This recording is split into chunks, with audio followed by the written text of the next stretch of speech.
Hello and welcome. I'm Brian Zaff, the founder and CEO of Flight Financial. Joining me today is Josh Sharkey, the founder and CEO of meez. Welcome, Josh. Hey, nice to be here, Brian. Really appreciate you taking time to do this. It'd be great if you could start by sharing with us a bit about what meez does. Sure. Yeah, meez is essentially centralizing the culinary process for kitchens, almost digitizing the kitchen process. Everything from R&D, collaboration, training, sharing, to recipe costing, automated allergens, nutrition labels. Really, anything that has to do with the creation or production of recipes. Very cool. So what was your inspiration for it, and how'd you go about getting this thing started? Well, I've been a chef my whole life, last 25 years or so, mostly in the fine dining world, and owned and operated restaurants in New York City as well, and ran some large restaurant groups. And so it was really a culmination of all the things that were missing for me out of a tool in the kitchen. Really, we were relegated to sort of like inventory software or kind of like sushi homemaker apps, but nothing built for what we do as culinary professionals. So it sounds like this probably really resonated with those professionals. It's almost like for chefs by chefs, it sounds like. Yeah, yeah. I mean, look, I was really just scratching my own itch. It's a tool that I wish I had when I earlier on, and that I'm grateful to be able to give to the industry today. Nice. So what would you say now that you've got it up and running? What do you like best about leading it these days? About leading the company or the Yeah, product or both. well, I think for sure the best part about running the company is just hearing the feedback from our customers, from the chefs and the kitchen operators. Just so often we hear, "Oh my gosh, where have you been for the last 20 years? Thank you for building this." Just knowing that we've built something specifically for them and hearing that payoff is for sure the best part. Very cool. And meez itself, the name is kind of an unfamiliar word. I admit I had to look it up, being a non-chef. Could you, I guess, explain for those who don't know what the term means and why you picked it to, associate with your business? Sure. Yeah. I mean, if you're not in the food world, it might be unfamiliar. In the food world, it's pretty ubiquitous as a term. It's an iteration of the phrase mise en place, which is a French term, which technically sort of means like everything in its Mm. place. But for a chef in the kitchen, it means a lot more than that. It really means sort of being prepared, having everything lined up so that you're ready to go. Um, it's also like a noun and a verb and lots of other things. So your mise is also the things that you gather and put on your station when you're about to cook. That's your mise. So having great mise en place and practicing great mise en place means making sure that you have everything set up and that you have all the ingredients there and that you've made sure that everything is sort of ready to go before you get cooking. And so it's a premise that we approach that we use to approach the business as well. Just thinking about like everything in its place and thinking about all the things that you would need if you're going to start building a recipe. That makes a lot of sense. And I'd say, like you said, preparation is key in everything. So I guess continuing on that line of thinking, it looks like you guys recently raised about $6.5 million in your first fundraising round from a bunch of venture capitalists. I guess could you talk about just what that process was like and kind of the information that you had to have prepared for that? Sure. I mean, it was a mix of venture capital as well as a lot of sort of hospitality-focused industry investors as well. Um, the process sort of was different as we sort of moved along, sort of matriculated the business through growth. Because in the beginning, obviously, when you're first raising cash, it's really just telling the story. Like, can you sell the story well enough to get some investors to believe in you? But as we raised this larger seed round, there's a lot of data involved. There's a lot of, we were, I like to say I was really blessed to find, investors in this round that were really maniacal about digging into the data. Almost, the due diligence involved in this round was really detailed.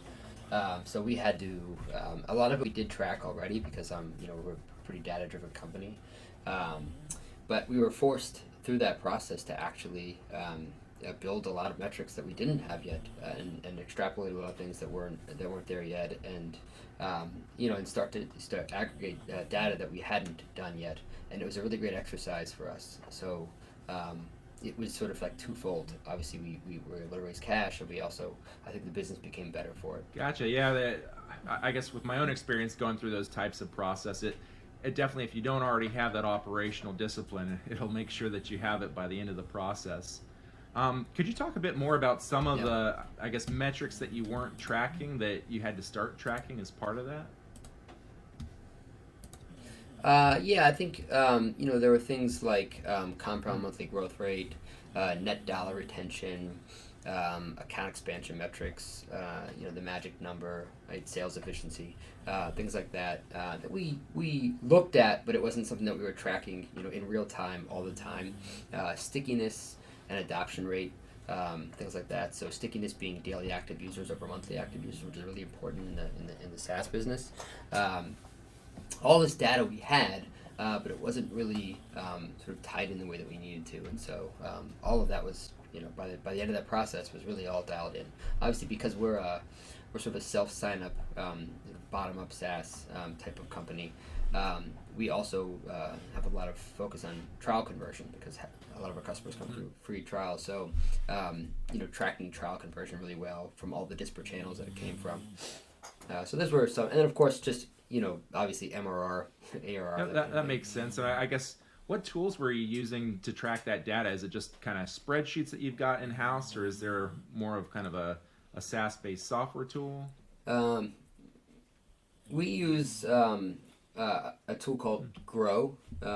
It's a BI tool. I love it. It's incredible. I've used a bunch of BI tools in the past, like Looker and Domo and Tableau and things like that. And Grow is just the easiest for us to pull in all of the disparate software that we use. Our payment platforms and our CRM and our all the different places where data was coming from, and pull it into Grow and easily be able to create these metrics. And so we built it on there, so all the dashboards were built in Grow. My financial modeling was not in Grow. I did that separately, but all of the sort of metrics and KPIs were. Gotcha. It sounds like you guys are ahead of the curve with that, because it's definitely not uncommon for similar SaaS businesses to try to track everything in Google Sheets or Excel, and not necessarily use those data visualization tools. So it's nice to hear.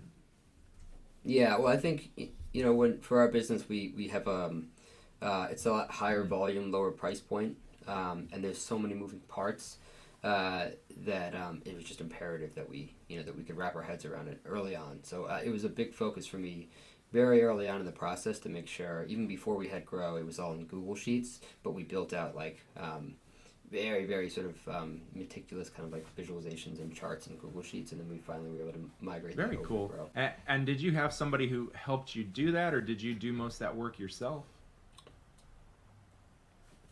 Well, so my CTO helped a ton with a lot of the data, and especially getting it over to Grow and all the sort of webhooks and things like that.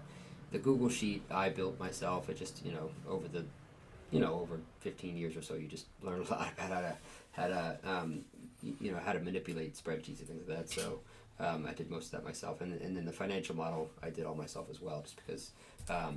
I'm a firm believer in building your own financial model. Taking something off the shelf is every business is so different, and I've tried to sort of take a model and use it and then sort of adjust it, and I always found I ended up just rebuilding the whole thing anyways, and so just starting from scratch and building it yourself. Yeah, I think that makes sense. It's definitely a great way to really get into the details and get your hands around the numbers for your business. As your business continues to scale, do you think you'll continue to do that yourself, or do you think you would bring on other team members? I hope not. No, I mean, yeah, for sure, longer term, it's something that I'll, a finance team and things like that, and third party, support as well. We have a little third party support right now as well, in terms of the Gotcha. accounting, That makes sense. And I guess too, kind of hand in hand with raising funds. So prior to raising the VC funds, you guys, it sounds like, were entirely bootstrapped. Could you talk a bit more about just your approach to that and kind of how you manage your cash flow and think about that?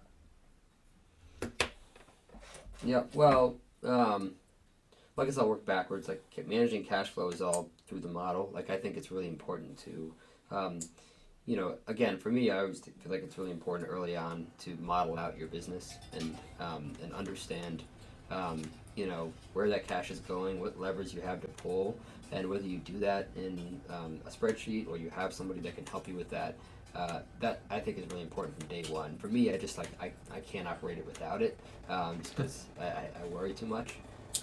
So I know down to the dime, what we're spending, where it's going, if we're spending more or less on any particular sort of category, and then within that category, and so that's just through the models that we built.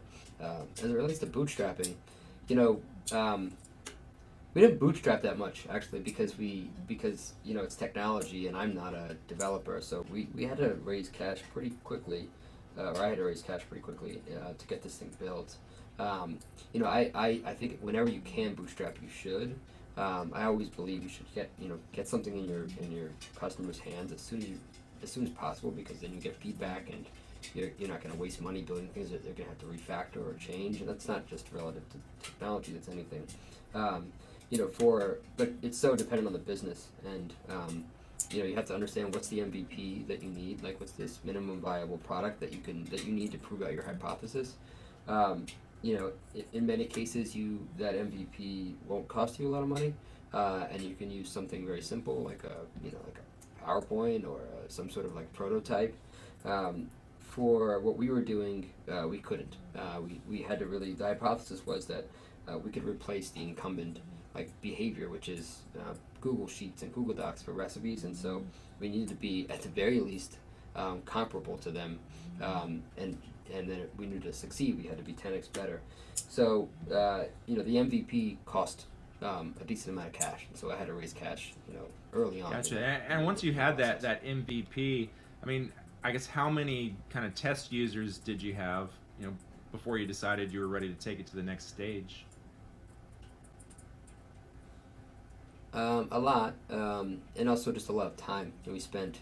Well, COVID also sort of affected us a little bit because we paused launch for about 5 months because of COVID, and just launched this sort of nonprofit platform for chefs to sell their recipes, and 100% of the proceeds went to the chefs, and so we paused for 5 or 6 months for that before we launched the product. But there was probably 50 or so beta users that were just giving feedback, and in a lot of different verticals of the food industry, and so we just gathered all of that feedback before we and that's how we built the product, and it's still how we built the product today. All the product is really from all the feedback. Gotcha. And would you say that the feedback you got just confirmed your initial kind of hypothesis, or did it change any kind of directional things you were doing with the product?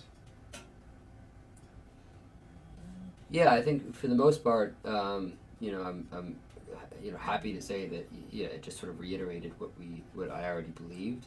That said, there were some assumptions that I made based on cognitive biases that I have about recipes and that process that were wrong, or not necessarily in line with the accurate of the industry, and so things like the assumption of intuitiveness of understanding theoretical recipe costs and how to get those and how that relates to purchasing and things like that, which is not the primary purpose of the platform, but it's a big part of what customers do with meez. And we didn't build enough of the UI to be very intuitive of what to do, assuming that everyone would know, and so we had to do a lot of rebuilding for that to make it as Gotcha. clear as they, possible. They say that you really don't understand something fully until you're able to teach it to somebody else and really simplify it down to its essence. So it sounds like that's kind of been an iterative process for you as you've gone. Great. Yeah, well, for sure. I noticed as well that you'd done an interview with Tyler Gallagher that was posted in Medium not too long ago. And I guess the key question that he asked you there were kind of your list of 5 things that you believe are essential for creating a highly successful startup. And I guess the first thing that you listed there was just the importance of having a clear vision with what you're doing. which I completely agree with. But I guess, at least from my experience, having a vision itself is not enough.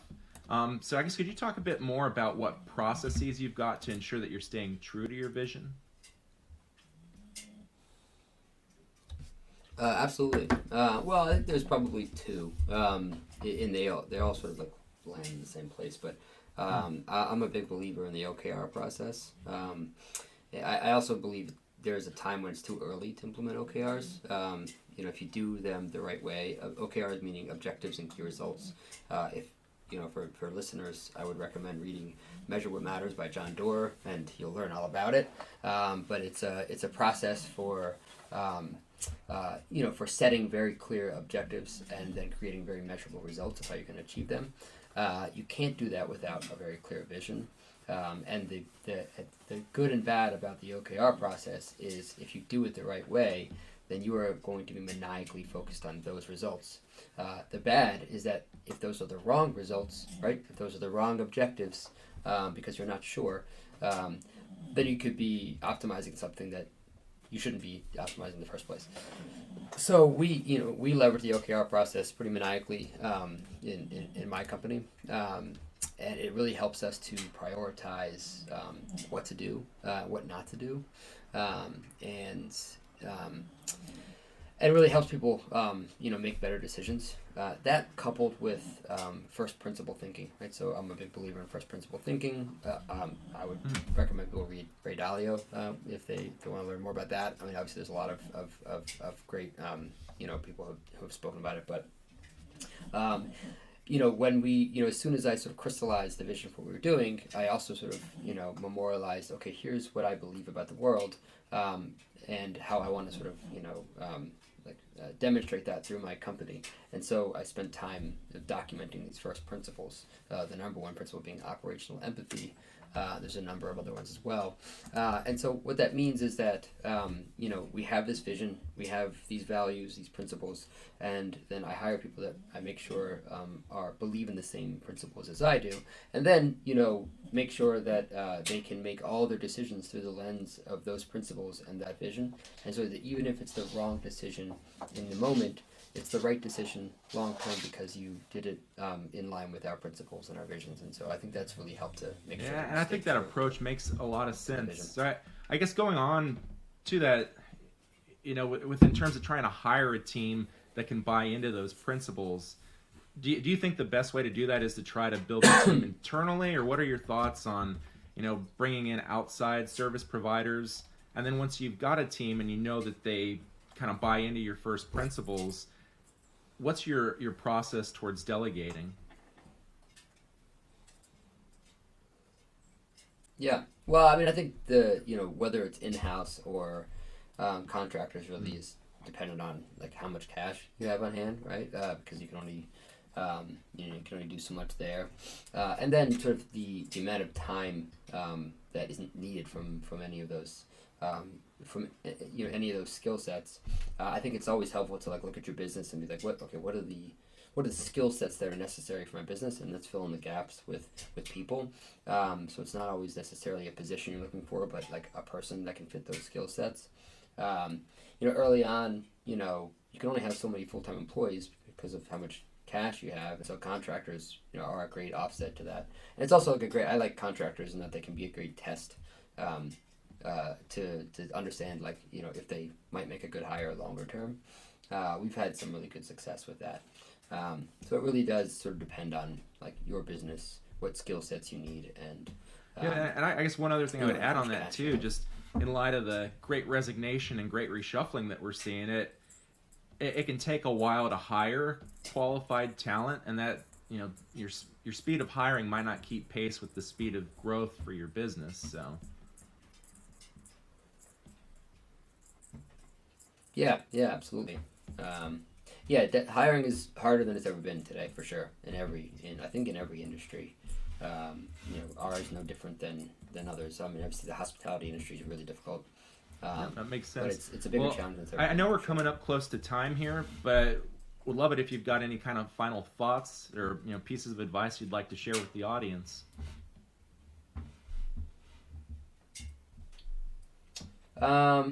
Yeah, I mean, I think we talked about vision. I think if you're, for anybody starting a business, I think the most important thing is just to be crystal clear on your vision. Why are you doing this? Right? Starting a business is really hard, and they typically fail.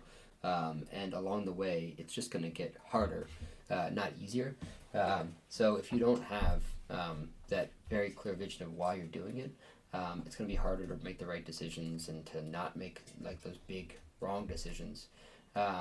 It's going to be hard to grind through the hard times if you don't know why you're doing it. So I think the most important thing for starting any business is making sure you have a really clear. I think that's great advice. Why, well, why Josh, if people wanted to learn more about you or about meez, what's the best way to get a hold of you?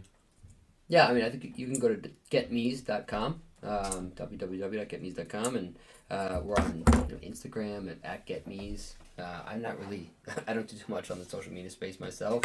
I am on Instagram at Josh Sharkey, but you might just see my kids and some posts about meez. But yeah, getmeez.com is a great place.